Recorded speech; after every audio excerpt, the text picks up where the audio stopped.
పౌలుకి దేవుని మీద, యేసుక్రీస్తు మీద ఎంత నమ్మకం, ఎంత చక్కటి సంబంధం, సహవాసం ఉన్నదంటే నేను చచ్చిపోయినా పర్వాలేదు, ఎందుకంటే నేను నేరుగా ఆయన దగ్గరికే వెళ్తాను అని చెప్పగలిగాడు. అదే ఫిలిప్పీలకు రాసినటువంటి పత్రిక. నేను బంధకాల్లో ఉండటం ఒక విధంగా మంచిదైంది. ఎందుకు తెలుసా? నేను బంధకాల్లోకి రావటం బట్టి ఇక్కడ ఉన్నటువంటి అధికారులకు సువార్త చెప్పగలుగుతున్నాను. రోమన్ చక్రవర్తి యొక్క ప్యాలెస్లో సువార్త చెప్పగలుగుతున్నాను. Persecution is good. Susanna Wesley అనే ఆమె గురించి మీరు విన్నారో లేదో నాకు తెలియదు. ఆమెకు 19 మంది పిల్లలు, 19 మంది పిల్లలు కలిగినటువంటి ఆమె యొక్క జీవితం ఎలా ఉంటుందో నాకు తెలియదు. కానీ ఆమె ఎలాంటి పిల్లల్ని పెంచిందో అంటానికి ఆమెకు పుట్టిన వాళ్ళలో 2 గురించి వింటే చాలు. ఒక బాబు 8,000 క్రైస్తవ కీర్తనలు రాశాడు. ఇంకొక బాబు 40,000 వర్తమానాలు అందించాడు.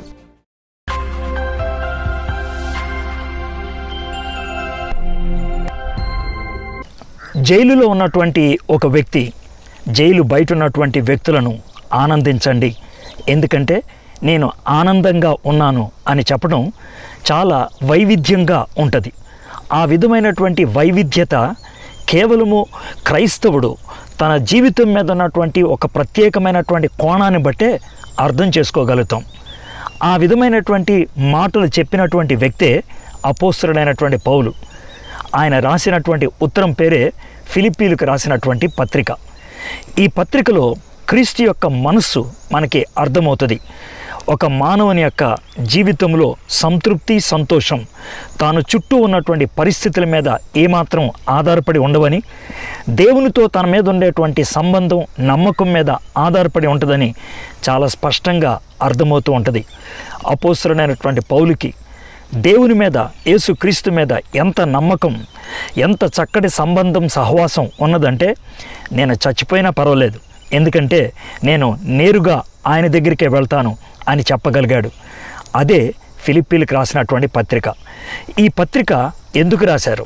ఈ పత్రికలో మనం నేర్చుకోగలిగేటువంటి పాఠాలు ఏంటి?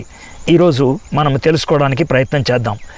ఫిలిప్పు అనేటువంటి ఈ యొక్క పట్టణం గ్రీసు దేశంలో ఉన్నది. ఫిలిప్పు అనేటువంటి పట్టణానికి ఒరిజినల్ పేరు క్రెనైడ్స్ అనేటువంటి మాటకు అర్థము ఫౌంటైన్, స్ప్రింగ్, నీటి బుగ్గ అని చెప్పాలి. ఈ క్రెనైడ్స్ అనే పట్టణానికి ఫిలిప్పి అనేటువంటి పేరు 356 క్రీస్తు పూర్వంలో ఇవ్వటం జరిగింది.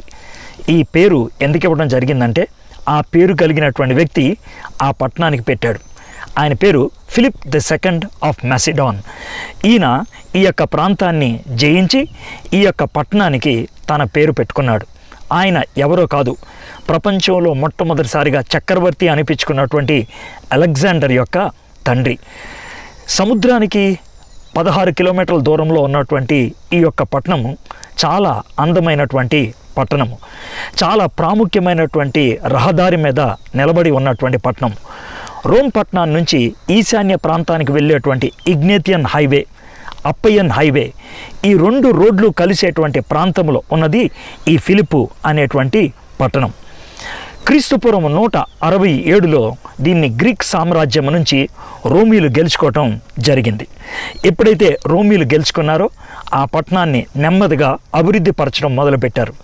క్రీస్తుపూర్వం 25లో అగస్టస్ అనేటువంటి చక్రవర్తి ఈ యొక్క పట్టణాన్ని చాలా దివ్యమైనటువంటి పట్టణంగా, రోమన్ ప్రావిన్స్గా దాన్ని తీర్చిదిద్ది వాళ్ళకు ఒక ప్రత్యేకమైనటువంటి గుర్తింపునిచ్చాడు. ఏంటి అనంటే, ఇటలీ దేశంలో ఉన్నప్పుడు ఒక వ్యక్తికి ఎలాంటి పౌరసత్వం, ఎలాంటి రాయితీలు ఉంటాయో ఈ పట్టణంలో ఉన్న వాళ్ళకి అలాంటి రాయితీలు, అలాంటి పౌరసత్వాన్ని ఇచ్చాడు. కాబట్టి రోమన్ సామ్రాజ్యంలో ఈ పట్టణానికి ఒక ప్రత్యేకమైనటువంటి స్థానం ఉన్నట్లు మనము అర్థం చేసుకుంటూ ఉంటాం. అయితే ఈ పట్టణం 14వ శతాబ్దం వరకు కూడా నిలుస్తూనే ఉన్నది. 14వ శతాబ్దంలో ఒట్టోమన్ యొక్క యుద్ధంలో దాన్ని పూర్తిగా నేలమట్టం చేశారు. ఈరోజు ఫిలిప్పి అనేటువంటి పట్టణం మనకి ప్రపంచ పటంలో కనబడదు. ఒకవేళ మీరు గ్రీసు దేశంలో ఉన్నటువంటి ప్రాంతాన్ని, ఉత్తర భాగాన్ని మీరు గనక గమనించినట్లయితే ఫిలిప్పాయ్ అనేటువంటి ఒక మున్సిపాలిటీ కనబడుతుంది. ఆ ఫిలిప్పాయ్ అనేటువంటి మున్సిపాలిటీ బయట ఉండేది ఒకప్పుడు ఫిలిప్పి. యునెస్కో వాళ్ళు వరల్డ్ హెరిటేజ్ సెంటర్గా ఫిలిప్పి యొక్క ఈ యొక్క రూయిన్స్ పడిపోయినటువంటి ఆ యొక్క శిథిల స్థితిలో ఉన్న దాన్ని పెట్టుకుంటూ ఉన్నారు. ప్రపంచంలో చాలామంది అక్కడికి వెళ్ళి ఆ ప్రాంతాన్ని చూస్తారు. దీనికి ఎందుకంత ప్రాధాన్యత వచ్చింది అనంటే, అపోస్తలుడైనటువంటి పౌలు ఐరోపా ఖండంలో మొట్టమొదటిసారిగా స్థాపించినటువంటి సంఘం ఈ ఫిలిప్పి సంఘం. ఆ సంఘం గురించి మనం కొన్ని విషయాలు నేర్చుకోవాలి. ఫిలిప్పీలకు రాసిన పత్రిక మొదటి 2 వచనాలు చదువుతాను, దాంతో మనకు అర్థమవుతుంది. ఫిలిప్పులో ఉన్న క్రీస్తు యేసునందలి సకల పరిశుద్ధులకును, అధ్యక్షులకును, పరిచారకులకును, క్రీస్తు యేసు దాసులైన పౌలును, తిమోతియును శుభమని చెప్పిరాయినది. మన తండ్రి అగు దేవుని నుండి, ప్రభువగు యేసు క్రీస్తు నుండి మీకు కృపయు సమాధానమును కలుగును గాక. ఈ యొక్క ఫిలిప్ అనేటువంటి పట్టణానికి పౌలు భక్తుడు మొట్టమొదటిసారిగా తన యొక్క 2వ దండయాత్రలో రావటం జరిగింది. 2వ దండయాత్ర క్రీస్తు శకం 51లో జరిగినట్లు మనం ఇదివరకే నేర్చుకున్నాం. దీన్ని మనం అపోస్తల కార్యములు 16వ అధ్యాయంలో చూడగలుగుతాం. పౌలు భక్తుడు గలతీయ ప్రాంతంలో కొంతకాలం తిరిగిన తర్వాత ట్రోయా అనేటువంటి ప్రాంతంకి వచ్చినప్పుడు తనకు ఒక దర్శనం కలిగింది. మాసిదోనియా ప్రాంతం నుంచి ఒక వ్యక్తి తన దర్శనంలో, మా ప్రాంతానికి రావా, మాకు పరిచర్య చేయవా అని చెప్పడం జరిగింది. దాంతో ఇది దేవుని యొక్క పిలుపుగా, దాన్ని మాసిదోనియా పిలుపు అంటారు, గుర్తించి పౌలు భక్తుడు ఫిలిప్ అనేటువంటి ఊరు వెళ్ళాడని మనము అపోస్తల కార్యం 16వ అధ్యాయం 6వ వచనం తర్వాత చూస్తూ ఉంటాం. పౌలు భక్తుడు ఫిలిప్పులో ఉన్నప్పుడు అనేక మందిని ప్రభు దగ్గరికి నడిపించడం జరిగింది. అయితే లూకా భక్తుడు పౌలు యొక్క ఫిలిప్ ప్రాంతంలో పరిచర్య గురించి మనకి నమూనాగా 3 సాక్ష్యాలు పెట్టడానికి ప్రయత్నం చేశాడు. మొదటిది ఏంటి అనంటే, ఆయన ఒక నదీ తీరానికి తాను, తిమోతి, మిగిలిన వాళ్ళంతా కూడా వెళ్ళి దేవుణ్ణి ఆరాధిస్తున్నటువంటి సమయంలో కొంతమంది స్త్రీలు అక్కడికి వస్తే వాళ్ళకి యేసు ప్రభు గురించి సాక్ష్యం చెప్పడం జరిగింది. ఆ స్త్రీలలో ఒక స్త్రీ చాలా ధనికురాలు, ఆమె పేరు లూదియా, తయత్తీరా అనేటువంటి ప్రాంతం నుంచి వచ్చింది. ఆమె హృదయాన్ని దేవుడు తెరవటంతో ఆమె పౌలుని స్వీకరించి ఇంట్లోకి రమ్మని అడిగింది. పౌలు భక్తుడు లూదియా గృహాన్ని కేంద్రంగా చేసుకొని పరిచర్య చేస్తున్నట్లు మనం చూస్తూ ఉన్నాం. ఇది మొదటి సాక్ష్యం. రెండోది, పౌలు భక్తుడు ఎప్పుడైతే ఆయన ఊర్లోకి వెళ్ళడం మొదలుపెట్టాడో ఆ ఊర్లో ఉన్నటువంటి పుతోను అనేటువంటి దెయ్యం పట్టినటువంటి ఒక చిన్నది పౌలు భక్తుడిని చూసి, వీళ్ళు దేవుని యొక్క దాసులు, వీళ్ళు దేవుని యొక్క మార్గాన్ని బోధించేవాళ్ళు అని ఏలెత్తి చూపించడం మొదలుపెట్టినప్పుడు పౌలు చాలా డిస్టర్బ్ అయ్యి ఆమెకు పట్టినటువంటి ఆ దెయ్యాన్ని వెళ్ళగొట్టేశాడు. ఆ దెయ్యం ఉండటం బట్టి ఆమె సోది చెప్పేది. కాబట్టి ఆమెను ఎవరైతే కొనుక్కున్నారో వాళ్ళు డబ్బులు సంపాదించేవాళ్ళు. ఆమెలోంచి దెయ్యం వెళ్ళిపోవటంతో ఆ డబ్బులకి అడ్డొచ్చిందని వాళ్ళు చాలా కోపం తెచ్చుకొని పౌలుని, శీలను వీళ్ళని తీసుకొని వెళ్ళి బెత్తంతో కొట్టించారు. వాళ్ళ యొక్క బట్టలు ఓడబీకేశారు, వాళ్ళని జైల్లో పడేశారు. జైల్లోకి వెళ్ళిన తర్వాతగా కూడా పరిస్థితులకు అతీతంగా అర్ధరాత్రి దేవుణ్ణి స్తుతించడం మొదలుపెట్టారు, దేవుణ్ణి ఆరాధించడం మొదలుపెట్టారు. అంతే, పెద్ద భూకంపం వచ్చింది. ఆ యొక్క జైలు యొక్క గోడలు కూలిపోయాయి, ఆ యొక్క తలుపులు తెరుచుకున్నాయి. జైలు అధికారి వీళ్ళు పారిపోయారేమో, ఇక నా పరిస్థితి ఏంటి, నన్ను భయంకరమైనటువంటి హింసకు గురి చేస్తారని తను తాను పొడుచుకొని చచ్చిపోదాం అనుకున్నాడు. పౌలు భక్తుడే, చచ్చిపోవద్దు, మేము ఇక్కడే ఉన్నాం అని చెప్పినప్పుడు ఆ జైలు అధికారి, నేను ప్రభువుని అంగీకరించడానికి ఇష్టపడుతున్నాను, నేను ఏం చేయాలి అని అడిగినప్పుడు పౌలు భక్తుడు యేసు ప్రభుని నమ్మమని అడిగాడు. కాబట్టి లూకా భక్తుడు 3 సాక్ష్యాలు ఇస్తున్నట్లు మనం చూస్తాం.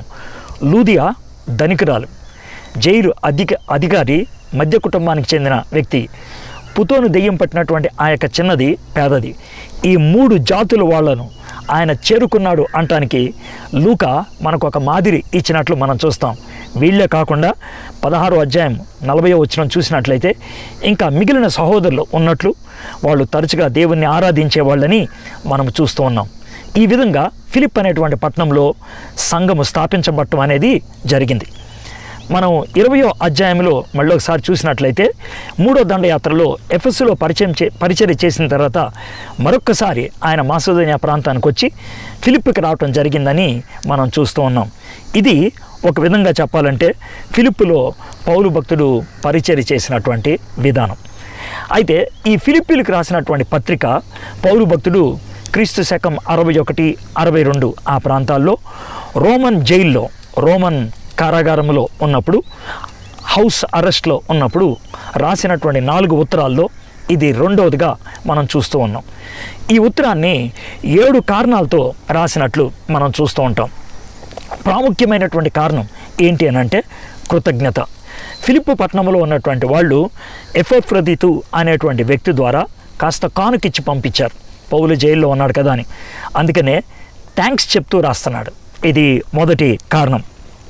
రెండోది, తాను జైల్లో ఉన్నాడు కదా, జైల్లో ఉన్నప్పుడు కూడా సువార్త ఏమీ ఆగిపోలేదు, సువార్త వ్యాప్తి చెందుతూ ఉన్నది. ఇక్కడ చక్రవర్తి గారి యొక్క ప్యాలెస్లో కూడా కొంతమంది యేసుప్రభుని అంగీకరించారని వాళ్ళకి సువార్త గురించి అప్డేట్ ఇస్తూ ఉన్నాడు. ఇది రెండవ కారణము.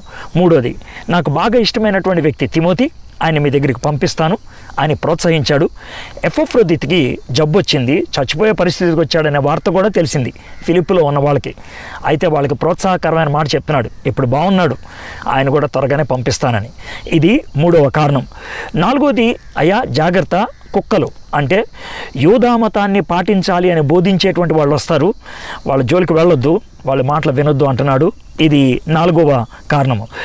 ఐదోది, తన సాక్ష్యాన్ని పంచుకుంటూ, అర్థమైందా, ఆ సాక్ష్యం ద్వారా ఈ పోరాటంలో, ఈ యొక్క పరుగు పందెంలో విజయాన్ని సాధించడం ఎలాగో ఆయన ఒక ఉదాహరణ చెప్పడానికి ప్రయత్నం చేస్తున్నాడు.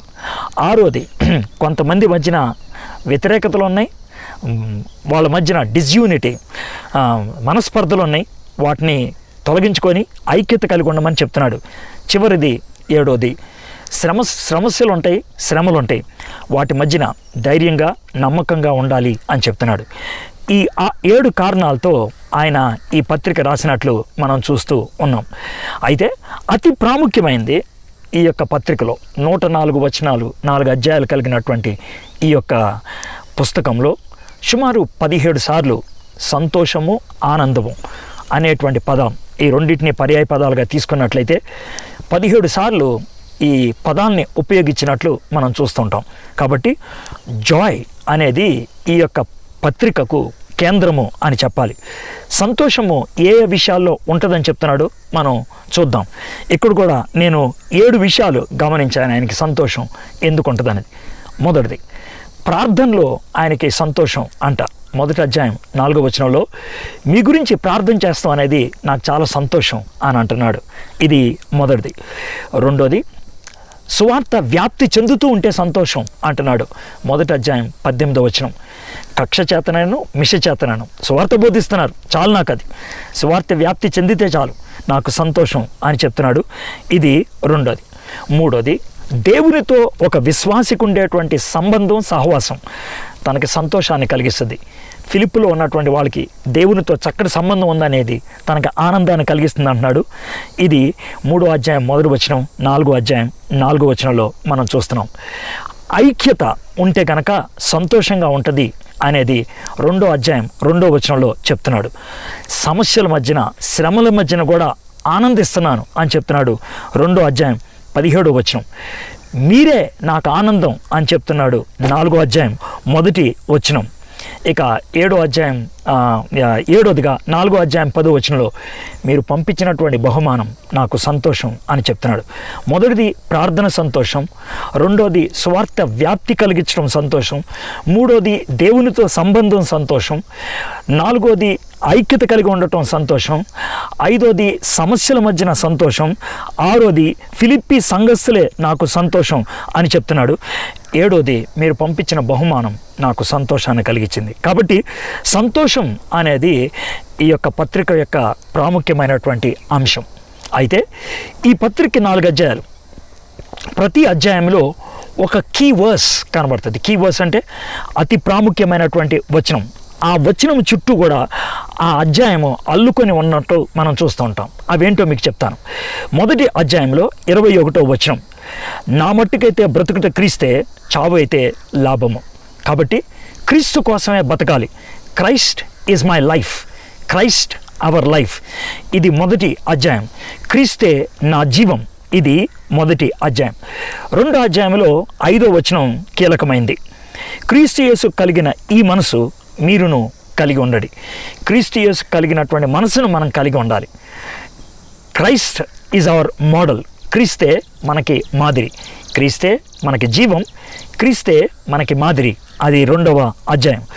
3వ అధ్యాయంలో 14వ వచనం, క్రీస్తు యేసునందు దేవుని ఉన్నతమైన పిలుపునకు కలుగు బహుమానము పొందవలనని గురు యొద్దకే పరిగెత్తుచున్నాను. క్రీస్తే నా గురి. Christ is my goal. Christ is my life. Christ is my model. Christ is my goal. క్రీస్తే నా జీవం, క్రీస్తే నా మాదిరి, క్రీస్తే నా గురి. ఇక 4వ అధ్యాయం 13వ వచనం, నన్ను బలపరచువాని అందు నేను సమస్తమును చేయగలను. క్రీస్తే నా బలము. Christ is my strength. ఈ విధంగా ఈ 4 అధ్యాయాలని మనం అర్థం చేసుకోవచ్చు. నేను ఈ వాక్యాన్ని మీకు అందించడానికి కొన్ని కామెంటరీస్ రెఫర్ చేయడం జరిగింది. ఆ కామెంటేటర్స్ ఈ 4 అధ్యాయాలకి ఇచ్చినటువంటి టైటిల్స్లో కొన్ని నాకు బాగా నచ్చాయి. అవి మీతో పంచుకుంటాను. విల్లింగ్టన్ అనేటువంటి బుక్లో ఈ విధంగా ఉంది. 4 అధ్యాయాలు. Rejoice in Christ service. క్రీస్తు యొక్క సేవల్లో ఆనందించండి. ఇది 1వ అధ్యాయం. Rejoice in Christ selflessness. క్రీస్తు యొక్క నిస్వార్థపు జీవితం బట్టి ఆనందించండి. ఇది 2వ అధ్యాయం. Rejoice in Christ suffering. క్రీస్తు శ్రమల్లో ఆనందించండి. ఇది 3వ అధ్యాయం. Rejoice in Christ sufficiency. క్రీస్తు యొక్క సంపద, సంపూర్ణత యందు ఆనందించండి. ఇది 4వ అధ్యాయం. వెర్నాన్ మెగ్గీ అనేటువంటి ఆయన ఈ విధమైనటువంటి హెడ్డింగ్ ఇచ్చాడు. Philosophy of Christian living. క్రైస్తవ జీవము యొక్క తాత్పర్యము. ఇది 1వ అధ్యాయం. 2వది ప్యాటర్న్ ఆఫ్ క్రిస్టియన్ లివింగ్. క్రైస్తవ జీవమునకు మాదిరి. 3వది ప్రైజ్ ఫర్ క్రిస్టియన్ లివింగ్. క్రైస్తవ జీవనకు బహుమానము. 4వది పవర్ ఫర్ క్రిస్టియన్ లివింగ్. క్రైస్తవ జీవమునకు శక్తి. Philosophy, pattern, prize and power. తాత్పర్యము, మాదిరి, బహుమానము, శక్తి. వారన్ విఎస్బి అనేటువంటి ఆయన ఈ విధంగా చెప్తున్నాడు. Christ the principle. క్రీస్తే మన నియమం. 1వ అధ్యాయం. Christ the pattern. క్రీస్తే మన మాదిరి. 2వ అధ్యాయం. Christ the point. క్రీస్తే మన యొక్క అంశము. 3వ అధ్యాయం. Christ the power. క్రీస్తే మన బలము. ఇది 4వ అధ్యాయం. సింగిల్ మైండ్, ఏక మనసు. సబ్మిసివ్ మైండ్, వినయము కలిగిన మనసు. సర్చింగ్ మైండ్, నిశితమైన మనసు. సెక్యూర్ మైండ్, సురక్షితమైన మనసు. ఇది వారన్ విఎస్బి ఇచ్చినటువంటి మాట. అయితే వేరు వేరు వాళ్ళ మాటలు చెప్పాను. ఇప్పుడు ఈ 4 అధ్యాయాలకి నేను ఇచ్చేటువంటి 4 టైటిల్స్. 1వ అధ్యాయము గాస్పుల్. 2వ అధ్యాయము గురు. 3వ అధ్యాయము గోల్. 4వ అధ్యాయము గాడ్, GUARD. 1వ అధ్యాయము గాస్పుల్, సువార్త. 2వ అధ్యాయము గురువు, మన యొక్క గురువు. 3వ అధ్యాయము గోల్, మన యొక్క అంశము. 4వ అధ్యాయము గాడ్, మన యొక్క కాపరి, కాపుదల. ఈ 4 అధ్యాయాల పేర్లని ఆధారం చేసుకొని 4 అధ్యాయాలు చదువుకోవడానికి ప్రయత్నం చేద్దాం. 1వ అధ్యాయము గాస్పుల్. గాస్పుల్ ఏంటి అని అంటే, ఈ 1వ అధ్యాయంలో 5 సార్లు సువార్త అనే మాట ఉపయోగించబడింది. 3 సార్లు ప్రకటించటం, ప్రీచ్ అనేటువంటి మాట ఉపయోగించింది. అంటే 8 పర్యాయములు ఒకే విషయం గురించి చెప్తూ ఉన్నారు, సువార్త గురించి. సువార్త ఏంటి అని అంటే, మనకున్నటువంటి సమస్య మనం తీర్చుకోలేని పరిస్థితుల్లో, మనం చేయలేనటువంటి పరిస్థితుల్లో దేవుడు మన కోసం ఒక పని చేసి మనకున్నటువంటి సమస్యను తీర్చాడు. ఇది సువార్త. God working for us is gospel. దేవుడు మన కోసం పని చేశాడు. ఇది సువార్త. దేవుడు మన కోసం చేసినప్పుడు మనకొచ్చేది సాల్వేషన్, మనకొచ్చేది రక్షణ. అక్కడితో ఆగిపోదు, ఇది ఆరంభం మాత్రమే. దీన్ని మనం చూద్దాం. 1వ అధ్యాయం 6వ వచనం. మీలో ఈ సత్కార్యము ఆరంభించిన వాడు యేసుక్రీస్తు దినం వరకు దాన్ని కొనసాగించనని రూఢిగా నమ్ముచున్నాను. ఈ రక్షణ కార్యం అనేది ఆరంభం మాత్రమే. It's not the end, it's only a beginning. దేనికి ఆరంభం? 2వ ప్రక్రియకు ఆరంభం. 1వ కార్యం దేవుడు మన కోసం చేస్తే, 2వ కార్యం దేవుడు మనలో చేస్తాడు. మనలో చేసేదాన్ని బట్టి వచ్చేది పరిశుద్ధత, శాంక్టిఫికేషన్. మన కోసం చేసేదానికి వచ్చేది సాల్వేషన్. అయితే ఈ విధంగా చేసిన తర్వాత మన ద్వారా ఇతరులకు ఏదైనా చేస్తే అది సర్వీస్. ఈ 3 మాటలు గుర్తుపెట్టుకోండి. దేవుడు మన కోసం చేశాడు, సాల్వేషన్. దేవుడు మనలో చేస్తున్నాడు, అది శాంక్టిఫికేషన్. దేవుడు మన ద్వారా చేస్తున్నాడు, అది సర్వీస్. కాబట్టి ఇది దేవుని యొక్క గాస్పుల్ అని అంటున్నాడు. పౌలు భక్తుడు తన ద్వారా సువార్త వేరే వాళ్ళకి అందుతున్నప్పుడు తాను చాలా ఆనందించాడు. ఈ సువార్త విషయంలో ఆయన 4 విషయాలు చెప్తున్నాడు. ఒకటి, ఈ సువార్త విషయంలో మీరు నాకు పార్ట్నర్స్ అయి ఉన్నారు, మీరు నాకు జత పనివారు, పార్ట్నర్షిప్. మీరు నాతో కలిసి ఉన్నారు, నాకు ఆర్థిక సహాయం చేశారు తెస్సలోనికకు వెళ్ళినప్పుడు, కొరింథు వెళ్ళినప్పుడు. I'm so thankful to you. ఎందుకనంటే మీరు సువార్త విషయంలో నాకు పార్ట్నర్స్ కాబట్టి. పార్ట్నర్షిప్ను బట్టి ఆనందిస్తున్నాడు. రెండోది, సువార్త ప్రోగ్రెస్ అవుతుంది, వ్యాప్తి చెందుతుంది. నేను జైల్లో ఉన్నా, ఎక్కడున్నా సరే సువార్త ఆగిపోదు. అందుకని నేను ఆనందిస్తున్నాను. ప్రోగ్రెస్, మొదటిది పార్ట్నర్షిప్, రెండోది ప్రోగ్రెషన్. మూడోది, నేను బంధకాల్లో ఉండటం ఒక విధంగా మంచిదైంది. ఎందుకు తెలుసా? నేను బంధకాల్లోకి రావటం బట్టి ఇక్కడ ఉన్నటువంటి అధికారులకు సువార్త చెప్పగలుగుతున్నాను. రోమన్ చక్రవర్తి యొక్క ప్యాలెస్లో సువార్త చెప్పగలుగుతున్నాను. Persecution is good because I'm able to share the gospel with these people. వీళ్ళకి నేను సువార్త బోధించడం జరుగుతున్నది. కాబట్టి పర్సిక్యూషన్ బట్టి ఆయన ఆనందిస్తున్నాడు. మూడోది, ఒకవేళ నేను చచ్చిపోతే అది కూడా మంచిదే. ఎందుకు తెలుసా? సువార్త పరిపూర్ణమైపోద్ది, పర్ఫెక్షన్. మొదటిది పార్ట్నర్షిప్, రెండోది ప్రోగ్రెషన్, మూడోది పర్సిక్యూషన్, నాలుగోది పర్ఫెక్షన్. పర్ఫెక్షన్ గురించి మాటే చూద్దాం. నా మట్టుకైతే బ్రతుకుట క్రీస్తే, చావు అయితే లాభము ఆయనను ఈ మాట చెప్తున్నాడు. దేవుడు సువార్త వ్యాప్తి చెందడానికి మన ద్వారా రకరకాలైనటువంటి ప్రక్రియలు వాడతారు. ఎప్పుడు కూడా అన్నీ చక్కగా ఉండే పద్ధతే సువార్తను బోధించడానికి దారి తీసింది అని అనుకోవద్దు. ఉదాహరణకి ఈరోజు నేను అవుట్డోర్లోకి ఎందుకు రావటం జరిగింది? ఇది మంచిగా జరిగింది అని నేను అనుకుంటున్నాను. ఇంటి దగ్గర చేద్దాం అనుకుంటే రాత్రి వర్షం, పొద్దున చేద్దామంటే చుట్టూ ఉన్నటువంటి పనులు డిస్టర్బింగ్గా ఉన్నది. అందుకనే ఇలాగా దూరంగా రావటం జరిగింది. మీకు కూడా ఆహ్లాదంగా ఉన్నది ఇది చూడటానికి. దేవుడు మన జీవితంలో అనుమతించేటువంటి ఈ యొక్క పరిస్థితులను చూసి కృంగిపోయే వాళ్ళు కొంతమంది అయితే, దీని నుంచి కొత్త మార్గాలు ఎంపిక చేసుకునేటువంటి వాళ్ళు మరికొంతమంది. పౌలు భక్తుడి జీవితంలో 3 అడ్డొచ్చాయి. ఒకటి చైన్స్, ఆయనకి సంకెళ్ళు వచ్చాయి. రెండోది క్రిటిక్స్, తన్ని ఎదిరించే వాళ్ళు వచ్చారు. మూడోది క్రైసిస్, సమస్యలు వచ్చాయి. 3 కూడా ఆయన సువార్త వ్యాప్తి చెందడానికి దోహదపరిచేగా వాడుకుంటూ ఉన్నారు. చాలామంది చైన్స్ని ఫీల్ అవుతూ ఉంటారు.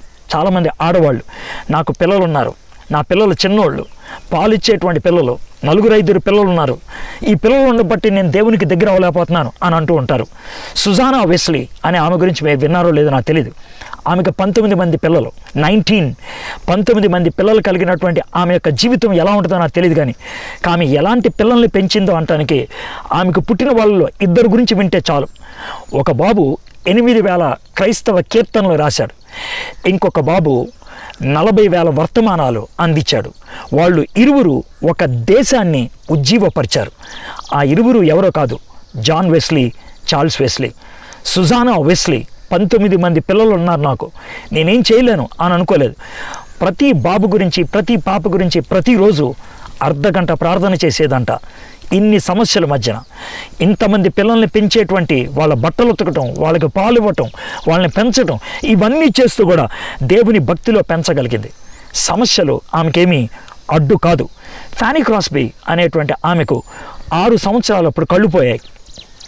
95వ ఏట వరకు ఆమె బతికింది. 95వ ఏట ఆమె చనిపోయింది. 94వ ఏట ఆమె చివరి పాట రాసింది. ఆమె చివరి పాట సంఖ్య 8,000. 8,000 పాటలు గుడ్డిదానిగా ఆమె రాసింది. Blessed assurance, Jesus is mine. దేవునిలో నాకున్నటువంటి ఆ నిశ్చయత ఎంత గొప్పదో అని రాస్తూ, విజన్స్ ఆఫ్ ర్యాప్చర్, పరలోకములోకి వెళ్ళినప్పుడు ఎలాంటి దర్శనం ఉంటుందో గుడ్డిదానిగా ఆమె రాయగలిగింది. ఆమెకి కళ్ళు లేవు కాబట్టి దేవుడు దర్శనాన్ని ఇచ్చాడేమో, దేవుడు చూపించేటట్లు చేసాడేమో. నీకు సమస్యలు ఉన్నాయి, నీకు అడ్డులు ఉన్నాయి, నీకు చైన్స్ ఉన్నాయి. వాటి మధ్యన స్వార్థ వ్యాప్తి చెందకుండా ఆగిపోయే పరిస్థితులు ఉన్నాయేమో నాకు తెలియదు. అలా ఆపుకుంటున్నావా? లేదు, వాటిని ఛేదించుకుంటూ వెళ్ళగలిగి ఉండాలి. ఇది ఫిలిప్పీలకు రాసిన పత్రిక 1వ అధ్యాయం. Gospel is living and it cannot be stopped. స్వార్థ జీవించేది, దాన్ని ఎవరు కూడా ఆపలేరు. రెండోది గురు అని భారతీయులు బాగా అర్థం చేసుకోగలుగుతారు. గురువు చీకట్లోంచి వెలుగులోకి నడిపించేవాడు. గురువు మార్గదర్శకుడు, గురువు ముందు నడిచేటువంటి వాడు. ప్రపంచానికి గురువు యేసయ్య అని చెప్తున్నాడు. ఆయన గురువు ఎలా అయ్యాడు? ఆయన ఏమి అనుకరించమంటున్నాడు? ఆయనను మాదిరిగా ఎందుకు పెట్టుకోమంటున్నాడు? 6వ వచనం నుంచి 11వ వచనం దాకా ఉన్నటువంటి ఒక కీర్తన, ఒక పాట యేసు ప్రభు చేసిన దాన్ని వర్ణిస్తున్నాడు. ఆయన దేవుడు, నేను దేవుడిలాగానే ఉండిపోతా ఎప్పటికీ అని అనుకోలేదు. ఆ దేవుని యొక్క ఆ గొప్ప లక్షణాలు కొన్ని ఆయన వద్దు అనుకోవడానికి ఇష్టపడ్డాడు, వాడుకోకుండా పక్కకు పెట్టడానికి ఇష్టపడ్డాడు, ఆయన వాటిని వదులుకోవడానికి ఇష్టపడ్డాడు.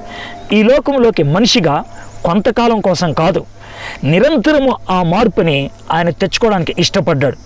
ఈరోజు మనం పరలోకంలోకి వెళ్తే యేసుక్రీస్తు ప్రభువారు గాడ్ మ్యాన్గా ఉంటాడు. దేవుడు మానవుడు రెండు ఆయనలో ఉంటాయి. ఆయనలో ఆ పర్మనెంట్ మార్పు మనము ఇక్కడ చూస్తున్నాం. ఆ మార్పుని ఆయన కోరుకున్నాడు, రావటానికి ఇష్టపడ్డాడు. ఆయన మనిషిగా పుట్టాడు.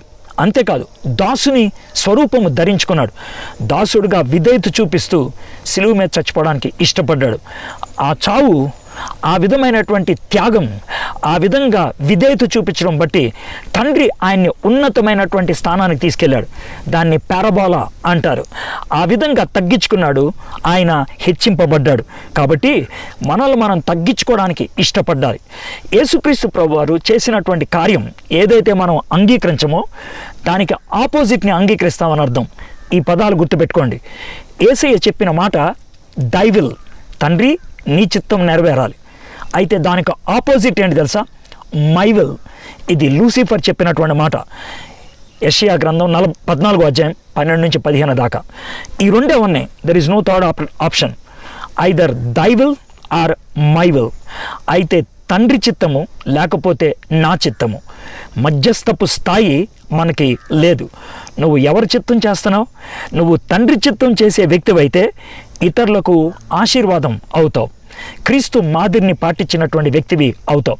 ఇవి చెప్పిన తర్వాత తిమోతి గురించి మాట్లాడుతున్నాడు. నాకు ఇష్టమైన వ్యక్తి ఆయనే, నాకు గురించి అన్ని విషయాల్లో పట్టించుకునేవాడు ఆయనే. ఆయన మీ దగ్గరికి పంపిస్తాను, ప్రోత్సహించడానికి చెప్తున్నాడు. ఎఫ్రోదితుతో బాగలేదు, చచ్చిపోతాడేమో అని భయం వేసింది, కానీ దేవుడు కృప చూపించాడు, ఇప్పుడు బాగున్నాడు, మీ దగ్గరికి పంపిస్తాను త్వరలోనే అని చెప్తున్నాడు. ఇది 2వ అధ్యాయం, ద గురు. ఇప్పుడు 3వ అధ్యాయంలోకి వద్దాం, ద గోల్. మన అంశము ఏంటి? ఎప్పుడైనా గోల్ దగ్గరికి వెళ్దాం అనుకున్నప్పుడు అడ్లు ఉంటాయి. పౌలు భక్తుడు అడ్లేంటో ముందే చెప్తున్నాడు.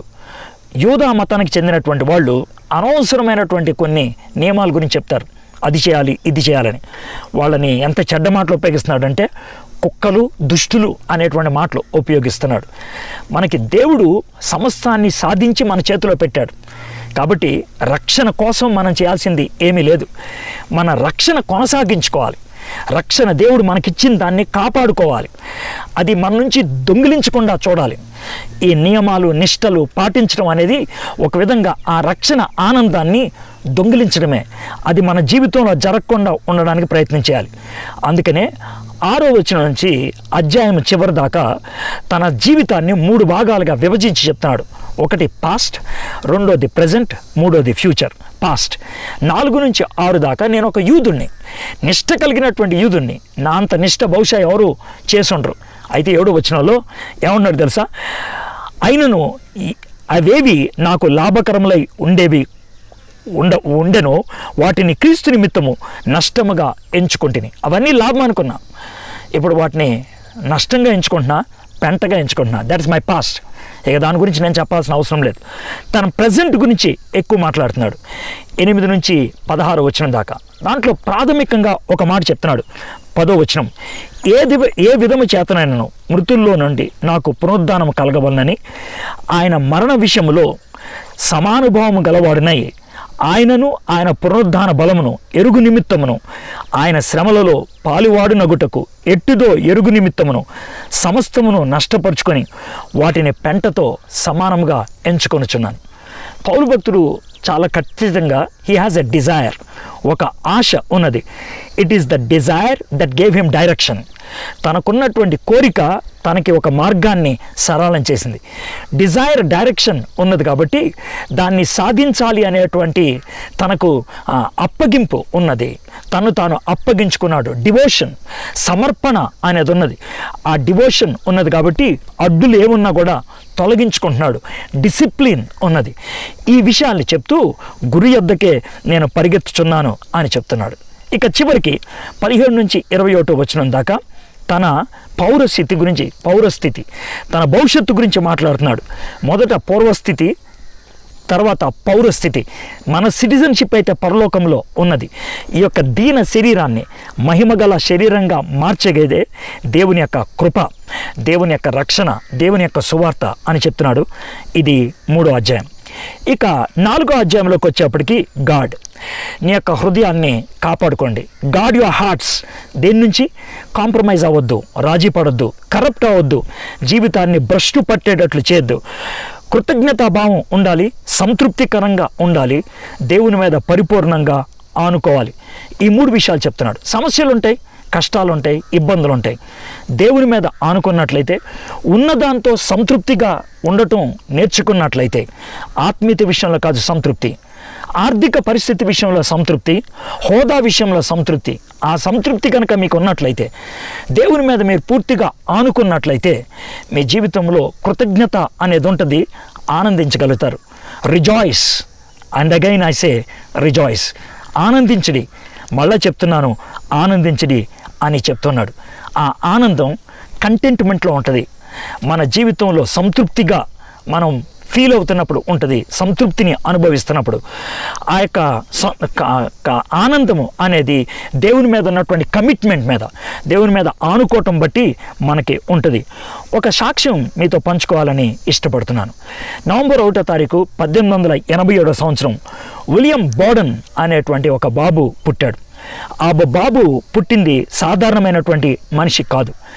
అమెరికాలో ఉన్నటువంటి మిలియనేర్స్, అప్పట్లో మిలియనేర్స్ అంటారు, కోటీశ్వర్లు. ఆ కోటీశ్వర్లలో ఒకడు అతనికి పుట్టాడు, విలియం బోర్డన్. ఆ విలియం బోర్డన్ ఆయన తండ్రి కొలరాడో సిల్వర్ మైనింగ్కి అధినేత, కోటీశ్వరుడు. అయితే ఈ బాబు 14వ ఏట తల్లి యొక్క సహాయాన్ని బట్టి ఆయన మూడీ చర్చ్కి వెళ్ళినప్పుడు షికాగోలో ఆర్య టోరే అనేటువంటి ఆయన ఇచ్చినటువంటి వర్తమానానికి స్పందిస్తూ యేసుప్రభుని సొంత రక్షకుడిగా అంగీకరించాడు.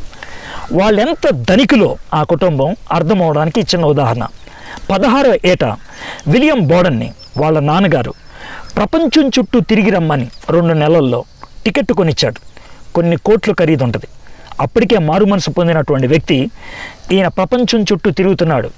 ఆయన మిడిల్ ఈస్ట్ ప్రాంతం వచ్చినప్పుడు, ఈజిప్ట్ ప్రాంతం వచ్చినప్పుడు చాలామంది ముస్లింలను చూశాడు, చాలామంది పేదవాళ్ళని చూశాడు. వాళ్ళ గురించి ఆలోచించడం మొదలుపెట్టి ఇంటికి వచ్చిన తర్వాత ఈ మాట అంటున్నాడు. ఏమనంటే, నేను ఒక ఫారెన్ ఫీల్డ్కి, అంటే పాశ్చాత్య పొలానికి ఒక సేవకుడిగా వెళ్ళడానికి తరబీదు పొందాలేమో అని అంటున్నారు. ప్రపంచంలో చాలామంది అంటున్నారు ఇతను పిచ్చోడైపోయాడు, ఎంత డబ్బులు ఉన్నటువంటి వ్యక్తి మిషనరీ అవ్వాలనుకోవటం ఏంటి అని. వాళ్ళ అమ్మగారు ఇచ్చినటువంటి బైబిల్లో ఆ టైంలో ఒక మాట రాసుకున్నాడు, నో రిజర్వ్, నాకంటూ ప్రత్యేకమైనటువంటి వేరే కోరికలు ఏమీ లేవని. తర్వాత ఏల్ యూనివర్సిటీలో ఆయన జాయిన్ అయ్యాడు. ఏల్ యూనివర్సిటీలో జాయిన్ అయినప్పుడు ఆయన ఇంకొక బాబుని కలుసుకొని వాళ్ళిద్దరూ కలిసి ప్రార్థన చేసుకోవడం మొదలుపెట్టారు. మధ్యాహ్నం గ్యాప్లో ఆ ఇద్దరూ కలిసి చేసేటువంటి ప్రార్థన ఆ యొక్క సంవత్సరం ముగిసేటప్పటికి 1300కి చేరింది. జాగ్రత్తగా విన్నారు కదా, 1300 మంది స్టూడెంట్స్ కలిసి ప్రార్థన చేస్తూ ఉండేవాళ్ళు విలియం బోర్డన్తో కలిసి. ఆ టైంలో వాళ్ళ నాన్నగారు చచ్చిపోయారు. ఆస్తి అంతా కొడుకు చేతికి వచ్చింది. కోట్లు ఆస్తి వచ్చింది. $1 మిలియన్ ఒకేసారి దగ్గర 7 కోట్లు ఆయన దానాదత్తం చేశాడు పరిచర్య చేసేటువంటి వాళ్ళకి. ఈయన పిచ్చోడు అని అనుకున్నారు. ఏల్ యూనివర్సిటీలో ఆయన ఉత్తీర్ణుడు అయ్యాడు. ఆ తర్వాత ప్రిన్స్టన్ థియాలజికల్ సెమినరీ న్యూజెర్సీ వెళ్ళాడు. అక్కడ ఆయన బైబిల్ చదువుకున్నాడు. ఆ తర్వాత ఆయన ఆర్డినేషన్ తీసుకుంటున్నప్పుడు అమెరికన్ న్యూస్ పేపర్లో ఇది ఒక హెడ్డింగ్ అయింది, ఏమన్నా తెలుసా? ది యంగెస్ట్ మిలియనర్ అంటే అతి చిన్న వయసులో కోటీశ్వరుడైనటువంటి వాడు తన ఆస్తిని వదిలిపెట్టి మిషనరీగా వెళ్ళిపోతాడంట. తన ఆస్తిని వదిలిపెట్టి పాస్టర్గా వెళ్ళిపోతాడంట. ఈ విధంగా చెప్తున్నప్పుడు ఆయన తన బైబిల్లో 2వ మాట రాసుకున్నాడు, నో రిటర్న్. మొదట నో రిజర్వ్, నాకంటూ ఒక ప్రత్యేకమైనటువంటి కోరికలు లేవు. రెండోది, నాకంటూ వెనక్కి తిరిగి రావటం అనేది లేదు, విలువైనది దాచుకోవటం ఏమీ లేదు, వెనక్కి తిరిగి రావటం అనేది లేదు అని. ఆయనకు ఒకటే ఒక కోరిక. చైనాలో ఒక భాగంలో ముస్లింలు ఉంటారు. ఆ ముస్లింలు ఉన్నటువంటి భాగానికి ఎవరు మిషనరీలు వెళ్ళలేదు. హడ్సన్ టైలర్ అప్పటికే వేరే ప్రాంతంలో పరిచర్య చేస్తున్నాడు. నేను అక్కడికి వెళ్ళి పరిచర్య చేయాలని అరబ్బీ భాష నేర్చుకుందామని ఈజిప్ట్ వెళ్ళాడు. ఈజిప్ట్లో ఆయన అరబ్బీ నేర్చుకుంటున్నటువంటి దినాలలో 25-26 సంవత్సరాల కుర్రోడికి జబ్బు చేసింది. వాళ్ళమ్మ ఎందుకో తను చూడటానికి వచ్చినప్పుడు వాళ్ళమ్మ తాను కలిసి లెబనాన్ వెళ్ళారు సరదాగా చూద్దామని. అక్కడ తీవ్రమైనటువంటి పరిస్థితుల్లో 25-26 సంవత్సరాలు కలిగినటువంటి విలియం బోర్డన్ చచ్చిపోయాడు. విలియం బోర్డన్ని కైరో అనేటువంటి పట్టణంలో అమెరికన్ సెమెట్రీలో పాతిపెట్టేసింది వాళ్ళ అమ్మ. బాబుని పాతిపెట్టిన తర్వాత బాబు బైబిల్ని తెరిచి చూస్తే బాబు చనిపోవడానికి కొన్ని రోజుల ముందు నో రిగ్రెట్స్ అని రాశాడు. విచారము లేదు. మొదట నో రిజర్వ్, నాకంటూ ప్రత్యేకమైన కోరికలు లేవు. ఆయన్ని ఈ లోక ఆశలు చూపిస్తున్నప్పుడు నో రిటర్న్, తిరిగి రావటం అనేది లేదు. తాను చనిపోయే దినం దగ్గరికి వస్తున్నప్పుడు నో రిగ్రెట్స్, నేనేమీ బాధపడట్లేదు, నేనేమి చింతించట్లేదు, నేనేమి విచారించట్లేదు, నేను చేసిన పని పూర్తయిపోయింది, మై జాబ్ ఈజ్ ఫినిష్డ్. 1300 మంది విద్యార్థుల్ని ప్రభావితం చేశాడు.